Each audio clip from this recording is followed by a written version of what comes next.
الرحيم نحمده ونصلي على رسوله الكريم أما بعد عن أبي ذر رضي الله تعالى عنه قال للنبي صلى الله عليه وسلم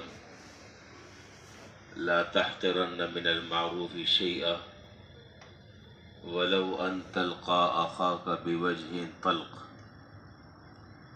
حضرت ابو ذر غفاری رضی اللہ تعالیٰ عنہ سے یہ حدیث مروی ہے۔ وہ فرماتے ہیں کہ جناب نبی کریم صلی اللہ علیہ وسلم نے مجھ سے فرمایا کہ ابو ذر، کسی نیکی کے کسی بھی کام کو حقیر نہ سمجھنا،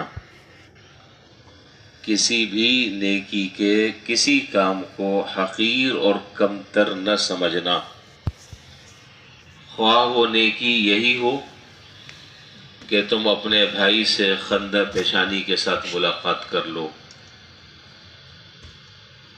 یہ حدیث بظاہر تو بڑی مختصر سی، یہ دو جملے اس حدیث میں حضور اکرم صلی اللہ علیہ وسلم نے ذکر فرمائے، لیکن ایک بہت بڑا اصول اس حدیث میں آپ نے ذکر فرمایا، اور وہ اصول یہ ہے کہ شیطان کے وساوس اور شیطان کے بہکانے کے جو راستے ہیں اس کی جڑ کاٹ دیے اس اصول نے۔ وہ کیسے؟ دیکھیے، ہم لوگ بہت سی خرافات میں مبتلا ہو جاتے ہیں، بہت سی ہم سے لغزشیں ہو جاتی ہیں، بہت سارے غلط سلط کام سرزد ہو جاتے ہیں، پھر کسی نیکی کے کرنے کا اچانک کوئی موقع آتا ہے، اور بظاہر دیکھنے میں وہ نیکی کوئی بہت بڑی نہیں ہوتی، بہت معمولی سی نیکی ہوتی ہے، لیکن اس وقت شیطان یہ حملہ کرتا ہے اور دل میں یہ وسوسہ اور خیال ڈالتا ہے کہ یہ نیکی کر کے کون سا تم تیر مار لو گے، پہلے بڑے بڑے گناہ تم نے کیے ہوئے ہیں، اس نیکی کے کرنے سے تمہارے نامہ اعمال میں کون سا اتنا بڑا اضافہ ہو جائے گا، چلو چھوڑو، اس کو چھوڑو، کوئی بہت بڑا کام ہو پھر وہ کر لینا۔ چنانچہ وہ چھوٹی چھوٹی نیکیاں جو اللہ تعالیٰ کی طرف سے جن کے مواقع زندگی میں آتے رہتے ہیں، آدمی اس کو چھوٹا سمجھ کے نظر انداز کرتا رہتا ہے بڑی نیکی کے انتظار میں، بڑی نیکی کے چکر میں، تو نتیجہ یہ نکلتا ہے کہ یہ اصل میں چھوٹی نیکیاں ہی ذریعہ بنتی ہیں بڑی نیکیوں کے کرنے کا۔ چھوٹی نیکیوں کو تو یہ ٹالتا رہا معمولی سمجھ کر، اب بڑی نیکی کرنے کا موقع ہی نہیں ملا۔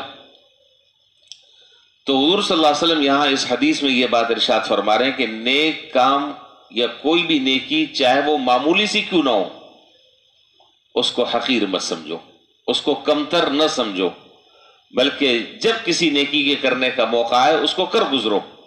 اس کا فائدہ یہ ہوگا کہ یہی نیکی دوسری نیکی کو کھینچنے کا سبب اور ذریعہ بنے گی۔ اور بات یہ ہے کہ نیکی نیکی ہوتی ہے، چھوٹی ہو یا بڑی۔ دوسرے لفظوں میں آپ یوں بھی کہہ سکتے ہیں کہ خوشبو ہوتی ہے، پوری بوتل اڈیل دو یا ایک قطرہ ڈال دو، مہک دونوں سے آتی ہے۔ اسی طریقے سے بالکل یوں سمجھیں کہ گناہ ہے، اس میں چھوٹے و بڑے کا مسئلہ نہیں ہے، یہ تو تقسیم ہماری ہے کہ جی یہ صغیرہ ہے اور یہ کبیرہ ہے۔ تو بات اصل میں یہ ہے کہ گناہ ہے، چاہے چھوٹا ہو یا بڑا ہو، آگ ہمیشہ آگ ہوتی ہے، چاہے وہ چنگاری ہو یا وہ بہت بڑا شعلہ ہو، آگ ہوتی ہے۔ یہ نہیں کہ کوئی آدمی جو ہے دنیا میں آپ کو ایسا ملے گا کہ جو ذرا سی چنگاری کو اپنی جیب میں رکھ لے کہ جی معمولی سی تو ہے۔ تو اس سے کیا اصول پتہ چلا؟ اس سے یہ اصول پتہ چلا کہ گناہ ہے، چاہے وہ چھوٹا ہو یا بڑا ہو، اس سے بچنا ہے، اور نیکی ہے، چاہے وہ چھوٹی سی ہو یا بڑی ہو، اس کو کرنا ہے۔ نہ کسی نیکی کو معمولی سمجھنا ہے اور اسے معمولی سمجھ کر نظر انداز کرنا، اور نہ کسی گناہ کو ہلکا سمجھنا، کہ جی ہلکا ہے چلو کر لو، کیا فرق پڑتا ہے، گناہ بھی گناہ ہے، نیکی نیکی ہے۔ اور امام باقر رحمۃ اللہ علیہ نے ایک بہت خوبصورت بات بیان فرمائی، فرمایا کہ اللہ تعالیٰ نے تین چیزوں کے اندر چھپا کے رکھی ہیں، بڑی اہم بات ہے۔ اللہ تعالیٰ نے تین چیزوں کے اندر چھپا دی ہیں۔ نمبر 1، اللہ تعالیٰ نے اپنی رضا، اپنی اطاعت اور فرما برداری نیکی کے کاموں میں چھپا کے رکھی ہے، اس لیے کسی بھی نیکی کو معمولی نہیں سمجھنا چاہیے۔ اور اللہ تعالیٰ نے اپنی ناراضگی، اپنی نافرمانی گناہوں کے اندر چھپا کر رکھی ہے، لہذا کسی گناہ کو بھی حقیر نہیں سمجھنا چاہیے، اس کو چھوٹا نہیں سمجھنا چاہیے۔ ہو سکتا ہے کہ جس گناہ کو تم چھوٹا سمجھ کر، معمولی سمجھ کر کر رہے ہو، وہی گناہ جو ہے وہ تمہاری تباہی و بربادی کے لیے کافی ہو جائے۔ 2 باتیں۔ اور تیسری بات فرمائی کہ اللہ تعالیٰ نے اپنے اولیاء، اپنے محبوب اور اپنے مخصوص و مقرب بندے اپنے مخلوق میں چھپا کر رکھے ہیں، لہذا کسی بھی آدمی کو کمتر نہ سمجھو۔ پتہ نہیں اس کا اللہ کے ساتھ کیا معاملہ ہے، دیکھنے میں بظاہر تو ایسے ہی لگ رہا ہے، حلول جلول سا لگ رہا ہے، لیکن اس کا اللہ کے ساتھ کیا معاملہ ہے۔ حدیث میں ہے، حدیث شریف میں ہے کہ بہت سارے لوگ ایسے ہوں گے کہ جو بڑے پراگندہ بال بکھرے ہوئے اور ان کے اوپر غبار آلود کیفیت ہوگی، گرد و غبار سے اٹے پڑے ہوں گے، اور دیکھنے میں بظاہر صورتحال انتہائی شکستہ اور انتہائی خستہ ان کی حالت ہوگی، لیکن اللہ تعالیٰ کے ہاں ان کا مقام اتنا بلند ہوگا کہ لو اقسم علی اللہ لابرہ، اگر وہ کسی کام کے بارے میں اللہ پر قسم کھا لیں کہ خدا کی قسم یہ کام ایسا ہوگا، اللہ ان کی قسم کی لاج رکھ لیتے ہیں۔ اللہ تعالیٰ ایسے لوگوں کی قسم کی لاج رکھ لیتے ہیں اور ایسا ہی کر کر دکھاتے ہیں جیسا کہ وہ کہہ رہے ہیں۔ ہمارے ہاں نظر میں دیکھنے میں وہ آدمی معمولی ہے،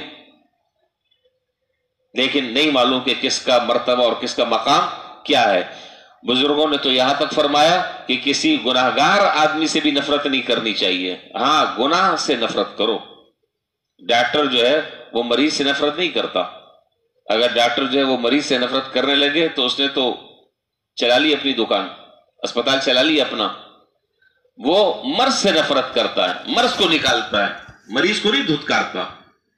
تو اس لیے اگر کوئی گناہگار آدمی ہے تو اس کو بھی حقیر نہیں سمجھنا چاہیے، اور پتہ نہیں اس کا کیا اللہ تعالیٰ کیا مقام ہے، کیا یہ مرتبہ رکھتا ہے۔ تو بہرحال خلاصہ نکلا ساری گفتگو کا کہ اللہ تعالیٰ کسی بھی نیکی کے کرنے کی توفیق عطا فرمائے، فوراً اس کو کر لیں۔ اور احادیث طیبہ میں 1-2 نہیں سینکڑوں واقعات ایسے ملیں گے، لیکن یہ واقعات سنانے کا وقت نہیں ہے، آپ بھی رات بھر کے جاگے ہوئے ہیں۔ سینکڑوں واقعات ایسے ملیں گے کہ معمولی کاموں پر اللہ تعالیٰ نے بخشش فرما دی اور اللہ تعالیٰ نے مغفرت فرما دی، اور وہ جو بہت بڑے بڑے کام کیے تھے اس کے بارے میں پوچھا تک نہیں۔ آدمی تو یہ سمجھ رہا تھا کہ جی وہ بڑے بڑے کاموں پر تعریف ہوگی اور اللہ تعالیٰ کہیں گے کہ اچھا تم نے تو یہ کام بھی کیا، یہ کام بھی کیا، لیکن بخشش جو ہے وہ ان کاموں پر نہیں ہوئی، بخشش وہ معمولی کاموں پر ہوئی ہے جس کی کوئی حیثیت ہی نہیں تھی۔ تو اللہ تعالیٰ اگر بخشنے پر آئیں تو معمولی چیزوں پر بخش دیں، اور اگر پکڑنے پر آئیں تو معمولی چیزوں پر اللہ تعالیٰ گرفت فرما لیں۔ اللہ تعالیٰ ہمیں زیادہ سے زیادہ اپنے نامہ اعمال میں نیکیوں کا ذخیرہ کرنے کی توفیق عطا فرمائے، اور ہر طرح کے ظاہری اور باطنی چھوٹے اور بڑے گناہوں سے اللہ ہم سب کی حفاظت فرمائے۔ یہ ایک چنگاری اور ایک آگ ہے، اس سے حتی الامکان بچنے کی کوشش کرنی چاہیے۔ وآخر دعوانا الحمدللہ رب العالمین۔